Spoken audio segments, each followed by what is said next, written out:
नालायक बेटा हर पिता के पास होना चाहिए। ओ नालायक, पिताजी ने जोर से चिल्लाकर विशाल को आवाज लगाई, जो कॉलोनी में आए टैंकर से पानी भरने में व्यस्त था। गर्मी के दिनों में पानी की किल्लत के कारण 3 दिनों में ही टैंकर से पानी की आपूर्ति होती थी। आवाज सुनकर विशाल बोला, आया पिताजी। विशाल को पानी भरने के बाद के कामों की फहरिस्त संभाला दी गई थी। मंडी से सब्जी लाना, गेहूं पिसवाना और ऊपर छत की झाड़ू लगानी है। छोटा भाई विवेक इंजीनियर प्रवेश परीक्षा की तैयारी में व्यस्त था। पिताजी उसके कमरे में जाकर पढ़ाई का जायजा रोजाना लिया करते थे और उसकी हर समस्या भी तत्काल समाधान हो जाती थी। वैसे भी विवेक पढ़ाई में कुशाग्र था। विशाल भी पढ़ाई में औसत दर्जे का छात्र रहा और उसने बीए कर नौकरी की तलाश जारी कर दिया था।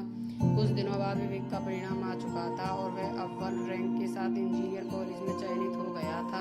घर पर छोटे बेटे की सफलता पर उत्सव का माहौल था। पिताजी ने मोहल्ले भर में मिठाई बंटवाई थी। पैसे की व्यवस्था कर छोटे बेटे का दाखिला इंजीनियर कॉलेज में करवा दिया गया।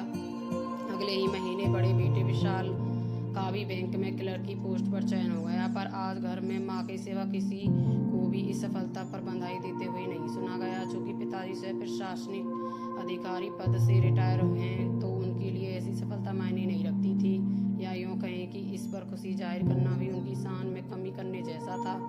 माँ ने विशाल को गले से लगाया और आशीर्वाद भी दिया। उसका मनपसंद गाजर का हलवा भी खाने में बनाया था। छोटी बहन अन्नू भी अपना रोल मॉडल विवेक भैया को ही मानती थी और अपनी पढ़ाई की सारी चर्चाएं भी उन्हीं से फ़ोन पर करती थी। विशाल ने कई बार छोटी बहन से पूछा था कि पढ़ाई में कभी दिक्कत हो तो पूछ लिया कर, पर उसने हंसकर बोल दिया कि भैया आपसे क्या पूछूं। विवेक की पढ़ाई पूरी हो चुकी थी और उसे अमेरिकन कंपनी ने अच्छे पैकेज पर न्यूयॉर्क भेज दिया था। कुछ सालों में उसने वहीं शादी कर वहीं की नागरिकता के लिए अर्जी लगा दी। अब तो उसका घराना भी वर्ष में एक ही बार होता था। विवेक ने फोन पर ही शादी की खबर भी 1 वर्ष बाद ही बच्चे होने की खबर के साथ ही घर पर दी थी। पिताजी अपमान के भाव को मन के अंदर ही दफन कर खुशी से आशीर्वाद देने का अभिनय कर रहे थे। बाद में फोन के रिसीवर को माँ को थमा सीधे अपने कमरे में चली गई।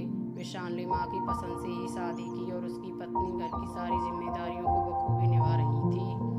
पर कुछ दिनों से माँ बीमार हो गई थी। डॉक्टर ने जांच कर बताया कि पता चला है कि उनकी दोनों किडनी कमजोर हैं और कम से कम एक किडनी का ट्रांसप्लांट आवश्यक हो गया है। विशाल ने अपनी किडनी खुशी खुशी माँ को दे दिया था। जब खबर विवेक तक पहुँचती, छुट्टी नहीं मिलने का मजबूरी बताकर आने में असमर्थता जता दिया। आज पहली बार पिताजी नालायक बेटे के गले लगाकर फफक कर रो रहे थे। वीडियो अच्छी लगी हो तो लाइक एंड सब्सक्राइब करें और ऐसी ही वीडियो देखने के लिए कमेंट